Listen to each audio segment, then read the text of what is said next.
Aujourd'hui, on reçoit l'un des développeurs de cheats les plus doués de sa génération. Pendant des années, Martin Balch a créé et vendu des programmes de triche si sophistiqués que même les joueurs professionnels d'e-sport les utilisaient en compétition sans se faire repérer. Alors, comment rendre un aimbot totalement invisible? Comment contourner les anti-cheats les plus puissants? Et jusqu'où sont prêts à aller les éditeurs de jeux qui aujourd'hui s'infiltrent jusque dans le kernel du PC pour traquer les tricheurs? Martin est bien placé pour tout nous expliquer, car aujourd'hui, il est devenu expert en cybersécurité. Vous allez voir, c'est passionnant. Mais juste avant, j'ai un message pour tous ceux qui cherchent un VPS puissant sans se ruiner pour installer un serveur de jeu ou Coolify. Notre partenaire Hostinger propose une offre Cyber Monday assez folle. Leur VPS KVM2 à 5,99 par mois sur 24 mois qui se combine avec notre code underscore. Et les specs sont vraiment intéressantes. 2 cœurs vCPU, 8 Go de RAM, 100 Go de NVMe et surtout des sauvegardes hebdomadaires automatiques gratuites. Ce qui est cool, c'est qu'ils ont vraiment pensé à tout. Protection des DOS intégrée, accès route complet et même un assistant IA pour vous aider à configurer votre serveur. Et si plus tard votre serveur de jeu grandit, c'est hyper facile de faire des upgrades. D'ailleurs, on vient de faire une vidéo complète sur les VPS pour les nuls. Je vous mets le lien en description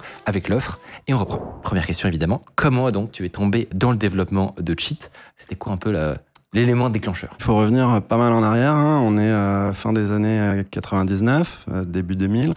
Donc je suis au lycée, j'ai eu ma calculette Casio et du coup j'ai commencé à apprendre à programmer en basique.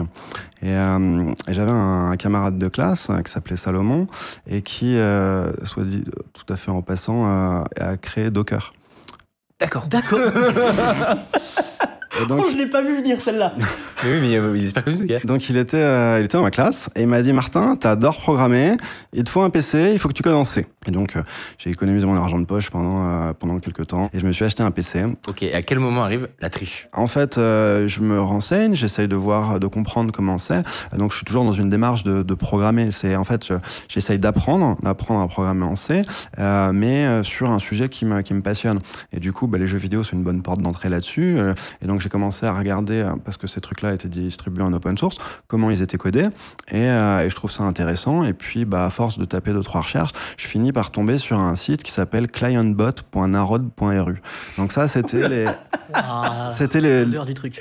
Le point .ru déjà. .ru, ouais, narod.ru, en fait, c'était le GeoCities russe à l'époque. Un hébergeur gratuit où tout le monde pouvait mettre sa petite page perso. Et donc, il y a un russe qui avait fait un forum dédié à la triche sur Counter-Strike, Half-Life et d'autres jeux. Et donc, lui, il avait sorti un Basehook. Donc, c'était un programme qui de lui-même ne faisait rien, mais en fait qui démontrait comment injecter du code dans le processus du jeu.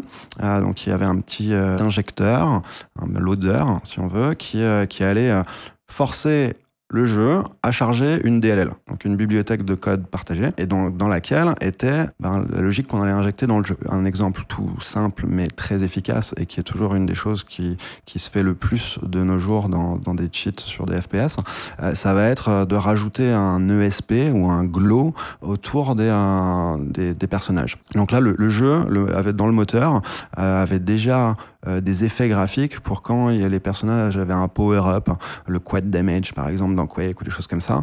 Et donc ça faisait une espèce d'aura semi-translucide, un petit peu jolie, qui bouge et qui indique visuellement que on a le power-up. Et donc là, attention, si cette personne te tire dessus, tu vas mourir vite. Ok, donc toi à ce moment-là, tu découvres aussi le développement de cheat, comment on s'injecte dans un autre process, etc. Est-ce qu'à l'époque, il y avait déjà des techniques développés par les éditeurs de jeux pour vous empêcher de faire ça? Les empêcher, je dirais non. Les détecter, oui, il y avait des systèmes. Alors moi, celui auquel j'ai été le plus exposé s'appelait Punkbuster.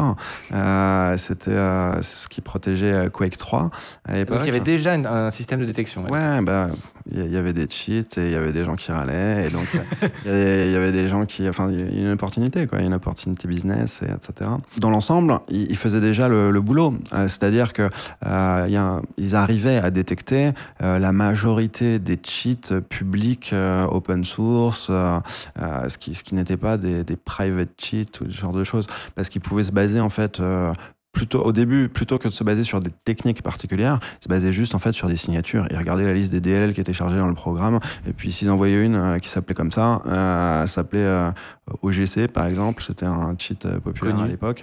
Ils voient OGC.dll dedans, ils font non, toi, boum, je te kick, je te banne, je reporte, et ça suffisait en fait. C'était des trucs un peu basiques, mais qui marchaient. Est-ce que il y a des techniques, entre guillemets, d'anti-cheat, que ce soit à l'époque ou maintenant, qui sont un peu plus intéressantes ou ouais, il y a un peu des stratégies malignes dans le jeu du chat et de la souris? Et ils se sont mis à faire quelque chose d'un petit peu plus malin, qui était juste de périodiquement scanner l'intégralité du segment texte du programme, du jeu, et du coup de regarder s'il y avait la moindre, enfin faire un checksum, faire une empreinte, un hash, un SHA-1, un MD5 de tout ça, et de regarder si c'était la bonne valeur. Si on ne l'avait pas modifié, ça donne le bon hash. Et sinon, ça donne le mauvais hash.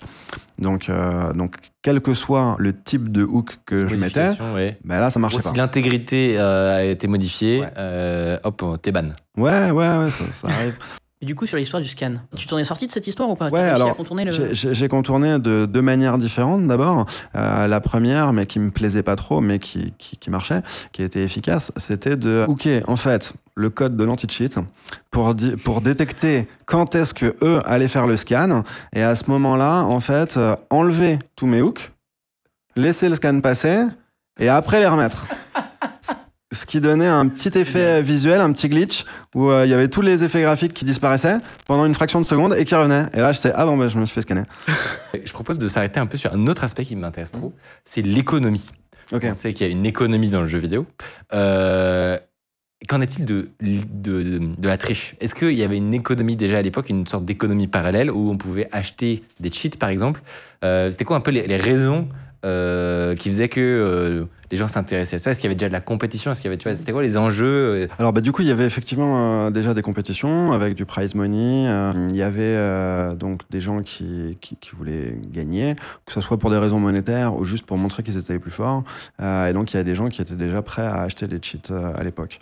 Alors c'était pas du tout le même business que c'est maintenant, parce que maintenant c'est les cheatmakers qui font ça professionnellement, ils font payer des abonnements. Et du coup, dès que le cheat est détecté, ils promettent d'en redonner accès à un nouveau version indétecté direct, etc. Et il y a des histoires... ça brasse des centaines, des milliers, voire des millions d'euros, quoi. Donc c'est un gros business. À l'époque, c'était pas le cas, mais il y avait quand même il y avait déjà des gens qui vendaient des cheats, mais c'était plutôt en mode one-off. Je te le vends et il est indétecté aujourd'hui. Après, est-ce que ça tiendra 2 semaines, 2 mois, 2 ans, je sais pas. Mais en tout cas, si tu en voulais un nouveau, tu repasseras par la caisse, quoi. Ça se vendait combien à peu près? 100, 200 euros pour des cheats publics. Moi, j'en ai vendu à 500 euros pour... c'était des cheats private. Donc ça, c'était des cheats que j'ai fait pour une personne. Avec des spécifications qu'il m'a demandé, qu'il m'a donné, et du coup voilà, c'était un cheat sur mesure qui était pas du tout donc distribué publiquement ou autre, et du coup qui était beaucoup moins, qui avait beaucoup plus de chances de durer dans le temps et de pas être détecté. Ok. Et toi, à l'époque, t'es étudiant encore ou tu... Ouais, moi toute cette activité-là, c'est quand je suis en école d'ingénieur, en gros. Trop fait, non? Parce que... ça m'a payé des vacances au ski. Et c'était sur quel jeu? C'était sur Quake 3. Sur Quake. Et c'était donc quelqu'un... Donc c'était un joueur pro? Ouais, alors là, dans l'occurrence, c'était quelqu'un qui était dans l'équipe nationale de Suisse. Et un autre l'équipe nationale française qui m'ont chacun demandé des cheats avec des fonctionnalités vraiment différentes. Mais donc c'est des gens qui m'ont identifié sur les forums de cheatmakers, parce que j'étais actif là-dedans, puis pour échanger des techniques ou discuter avec des personnes qui avaient un peu les mêmes centres d'intérêt que moi. Et donc ils m'ont envoyé un message privé en me disant est-ce que tu serais intéressé pour me faire un cheat custom avec telle et telle fonctionnalité, combien tu me vendrais ça, etc. Incroyable. C'était quoi comme type de cheat? Alors j'en ai fait 2, comme ça, custom. Alors le premier, assez classique, j'ai envie de dire, il voulait un auto-shoot. Donc l'idée, c'était pas d'avoir un aimbot, parce que ça, c'est dans ces jeux-là, on peut facilement être en mode spectateur, et donc voir les déplacements souris de la personne, et un aimbot, ça peut être assez risqué. Ça se voit, quoi. Si ça lock et que ça vise tout le temps la tête, c'est vraiment trop facile de détecter. Par contre, un auto-shoot, où on passe la souris et puis ça va juste émuler un clic au bon moment quand on passe juste devant la cible. Et donc ça, c'est quelque chose qui est très efficace. Là, on voit le railgun dans Quake 3. Ça, c'est le tien? Alors non, ça c'est pas le mien. Je connais par contre le développeur qui l'a fait et j'ai pu en faire, mais les miens étaient plus discrets que ça. Parce qu'il faut dire que quand un cheat est public, forcément il va se faire plus facilement détecter parce qu'il est disponible sur Internet que quand il est privé. L'éditeur de solutions de détection, lui il le télécharge, il l'analyse, il le dépiote et derrière il rajoute du code, de la logique pour le détecter. Moi je trouve ça intéressant aussi le côté de ne pas se faire détecter en mode spectateur. Ouais. Est-ce que tu as dû mettre en place, donc là tu as parlé de l'autoshoot qui est plutôt discret, est-ce que tu as dû mettre en place des logiques particulières pour justement, parce que vu que c'est des joueurs pros qui vont potentiellement être regardés, pour pas qu'ils se fassent détecter en mode spectateur?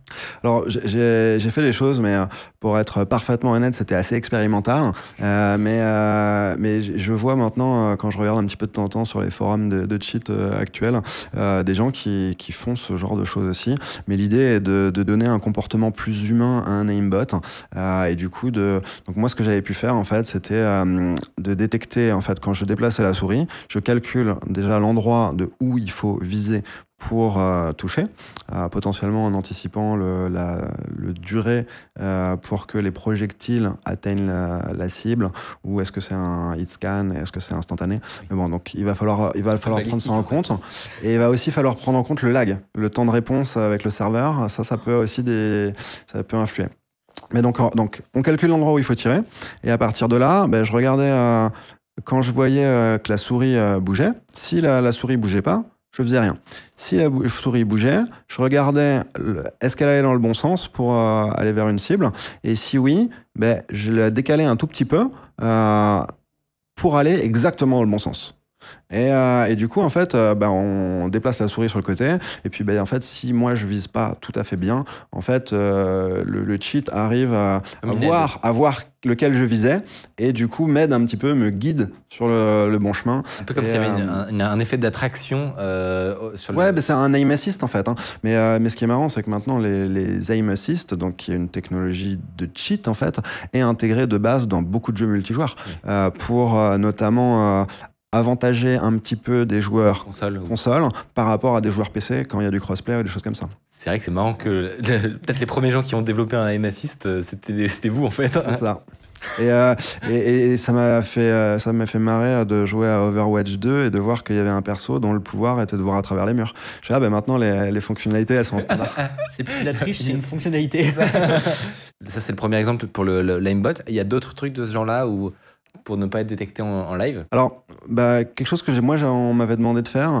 Alors, je sais pas si vous avez vu, il y a pas très longtemps, il y avait un clavier par Logitech qui s'est fait interdire pour les compétitions pro de Counter-Strike parce que il y a des espèces de systèmes de macro ou de auto-repeat et là, je crois que c'était pour le strafe gauche-droite quand on appuie sur les deux boutons en même temps. Mais là, en gros, ils avaient mis de la mécanique à l'intérieur pour détecter qu'on était en train de faire ça et pour rendre plus rapide que ce qu'on a avec les vrais réflexes humains. Bon, et donc, du coup, Valve a dit qu'il bannait l'utilisation de ces claviers en compétition.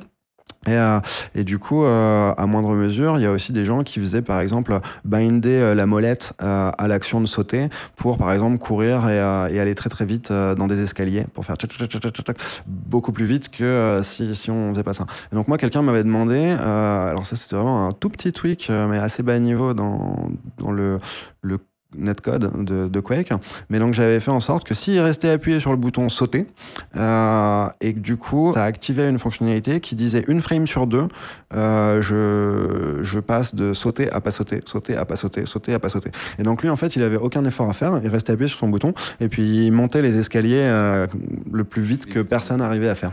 Et donc ça c'était une fonctionnalité qui du coup d'un point de vue spectateur se voit pas. Par contre s'il y a quelqu'un qui regarde le PC et qui regarde les mains, là et on voit que comment ça se fait que tu ailles aussi vite alors que tu appuies pas plein de fois sur le bouton. Okay. Donc ça serait visible. Est-ce que tu sais si les joueurs en question ça a marché? Enfin, est-ce qu'ils... Ouais, bah il y a jamais eu de scandale pour cela. Hein. Ils se sont pas fait. Donc là, toujours aujourd'hui, personne sait que c'est des gens qui ont triché. Non. C'est drôle. Je peux t'assurer qu'il il va y avoir des enquêtes qui vont démarrer. Bon, c'est des gens qui sont en fin de carrière, a priori. Ou qui... Bon, c'était il y a 15 ans. Donc, il y a 15 ans, je pense que leur carrière de joueur pro, elles sont déjà finies. Toi, à l'époque, les raisons qui font que tu fais ça? Moi, je fais ça pour le fun. Je fais ça pour apprendre. Je fais ça parce que j'ai envie de programmer en C. Et puis, c'est les jeux auxquels je joue. Et du coup, en fait, je m'amuse à développer tout un tas de fonctionnalités qu'au bout du compte, j'utilise même pas. Bon, j'en ai vendu, j'en ai profité, mais moi, quand je jouais, la plupart du temps, j'acceptais pas de me faire aider, d'avoir des actions automatisées. Ce que je faisais quand même, c'était afficher des petites infos supplémentaires pour, par exemple, ne pas avoir à faire de calcul mental pour savoir quand est-ce que telle armure va réapparaître, etc. Bon, avoir le petit display automatique. Un décompte 5-4. Okay. Et donc la justification, c'était juste, c'est de l'entraînement, c'est pour m'apprendre à être meilleur. C'est un usage aussi un usage des cheats, c'est aussi pouvoir s'entraîner. Bon, dans les faits, il y a des gens qui ont, dont l'image des cheaters, c'est des gens en aimbot qui pourrissent les parties, et donc je peux aussi comprendre que... c'est un peu la majorité en vrai. Hein. Ouais. La majorité des gens qui utilisent ça, qui sont là juste pour gagner ou juste pour... un espèce de désir de domination, écraser les autres, et où ça ne va pas durer longtemps parce que prennent du plaisir à juste ruiner le plaisir des autres. Ouais. Ça, c'est un peu dommage. Mais ça c'est un truc qui m'intéresse, c'est comment ça se fait que ça existe encore, entre guillemets. C'est-à-dire qu'il y a pas de solution. Enfin, qu'est-ce qui fait qu'il n'y a pas de solution technique définitive au problème de la triche? Ce que le programme client est censé faire, afficher le jeu, récupérer les données du clavier, de la souris pour savoir, ou de la manette, pour savoir comment la personne se déplace, quelles actions elle fait dans le jeu, ça c'est quelque chose qui est toujours fait côté client. Et donc ça, en fait, ça c'est quelque chose sur lequel on pourra toujours jouer. On pourra toujours aider ça, tricher sur ça, sur les déplacements, sur les clics, sur les actions qu'on fait. On pourra toujours automatiser ça. Ils peuvent rendre ça plus ou moins difficile, ils peuvent détecter quand c'est fait, mais au bout du compte, on demande au programme d'envoyer ça au serveur pour dire comment est-ce qu'on se comporte dans le jeu. Donc ça, c'est quelque chose qu'ils pourront a priori pas bloquer. Après, en fonction de la manière dont le jeu est programmé, la question c'est à quel point le serveur fait confiance au client. Et ça, c'est un principe en sécurité informatique. On ne fait jamais confiance aux données clients. C'est la même chose pour un jeu vidéo. Il faut considérer qu'il est hostile et qu'il essaye de tricher, qu'il essaye de faire les choses qu'il ne devrait pas faire. Donc, pour donner des exemples, il y a beaucoup de jeux qui, par facilité ou par souci de confort de l'expérience utilisateur, vont faire confiance au client sur sa position dans le monde. Parce qu'en fait, quelque chose qui est très désagréable pour une personne humaine qui est en train de jouer à un jeu vidéo, le lag. Et du coup, quand le serveur va dire, en fait, non, t'as même plus que du lag, t'avais du lag et t'as eu une erreur de prédiction, du coup, je te téléporte. Je te warp. Et donc ça fait un glitch graphique qui est pas du tout agréable. Ça casse l'immersion. Donc il y a des jeux qui, pour juste pas avoir à gérer ce problème, ils vont dire, en fait, je fais confiance au client pour savoir où il est dans le monde. Comme ça, lui, il aura jamais ce genre de glitch et c'est top. Pour donner un exemple d'un jeu que j'ai adoré, auquel j'ai beaucoup joué, qui s'appelle Elite Dangerous, mais du coup, pour des questions de coût, ils ont fait une architecture peer-to-peer et où du coup, en fait, il y a quasiment pas de serveur qui est impliqué dans la boucle et du coup, toute la gestion des dommages, des boucliers, des dommages sur les vaisseaux est faite de client à client. Et donc, en fait, il y a un message réseau qui va dire je t'ai touché, et puis l'autre qui est censé répondre ok, tu m'as touché, je te crois. et du coup il met à jour ses points de vie, son bouclier, est-ce que son vaisseau prend feu ou pas, et du coup donc il y avait des cheaters dans le jeu, eux ils avaient bouclier infini, illimité, et puis ils pouvaient jamais mourir. Donc là il fallait s'enfuir. J'en arrivais justement au côté carrière. À quel point tu dirais rétrospectivement que le fait d'avoir comme ça commencé dans le cheat de jeu, ça t'a aidé à en faire un métier et pour le coup éthique entre guillemets, où tu vas aider justement à découvrir des vulnérabilités, etc. Ça m'a permis d'apprendre beaucoup de choses qu'on n'allait pas m'apprendre à l'école. Du coup, d'avoir des projets perso sur ce sujet m'a permis de me perfectionner en programmation, en assembleur, en debugging, sur la partie networking aussi, réseau. Donc ça m'a... Que des trucs super utiles en fait pour après. Oui, tout à fait. Et du coup, ce qui est marrant, c'est que du coup, chez Synactive, on a des gens qui viennent de plein d'horizons différents, mais si on prend les gens qui sont là depuis longtemps et donc qui, comme moi, avaient pas non plus de spécialisation, de cursus spécialisé en cybersécurité, il y en a qui viennent du monde du cracking, il y en a qui viennent du hacking, il y en a qui viennent du cheatmaking. Mais du coup, en fait, on avait besoin d'apprendre ça par nous-mêmes. Et du coup, ça, c'était une manière parmi d'autres d'être exposé à toutes ces connaissances. C'est vrai que c'est effectivement très marrant quand tu découvres un peu le monde de la cyber. Tu te rends compte qu'il y a des communautés qui sont là en fait, et vraiment tout le monde était sur les mêmes forums en fait en début 2000. Toujours demander à un hacker qu'est-ce qu'il a fait quand il était plus jeune, et où est-ce qu'il traînait, toujours très intéressant de savoir d'où il vient, comment il a appris. C'est clair. Mais effectivement, peut-être que ça va être un peu moins le cas pour les générations d'après où il y a plus de cursus. Ils ont moins besoin parce qu'il y a plus de cursus, etc. Mais pour le coup, je fais pas mal de recrutement. Alors si j'ai un conseil à donner aux jeunes, c'est le cheat. Le cheat. Pas du tout. Mais c'est de pratiquer et c'est de pas s'arrêter à ce qu'ils vont voir en cours parce que ça va pas suffire.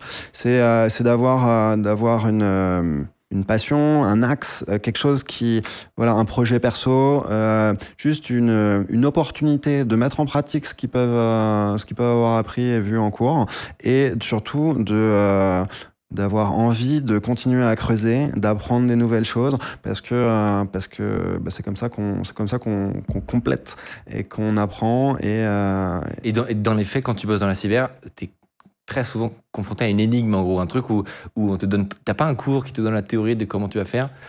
Et donc c'est exactement ça qui aide aussi quand tu fais du cheat ou quand tu fais tous ces trucs que t'as expliqué. T'es dans cette position de j'ai aucune info, l'éditeur me donne rien, j'ai pas de code source et je dois me démerder quoi. Et ça ressemble à un challenge. Un challenge, ouais. Si vous êtes un développeur freelance en Rust, j'ai peut-être un job à vous proposer. Il y a quelques mois, je vous présentais ma nouvelle boîte One Click Studio. On y conçoit des studios de production vidéo entièrement automatisés. La lumière, les caméras et les micros sont contrôlés par un seul boîtier intelligent avec de l'IA qui analyse la voix et l'image. La boîte a plus de 2 ans, on l'utilise pour nos émissions et on a déjà installé plus d'une dizaine de studios. Mais on a besoin d'aide pour aller encore plus loin. Donc, si vous avez une solide expérience en Rust, en back-end ou en développement système, que vous savez mettre en place des CI, des battery tests ou que les mots Docker ou LiveKit vous parlent, alors foncez remplir le petit formulaire en description et sinon n'hésitez pas à passer le mot autour de vous.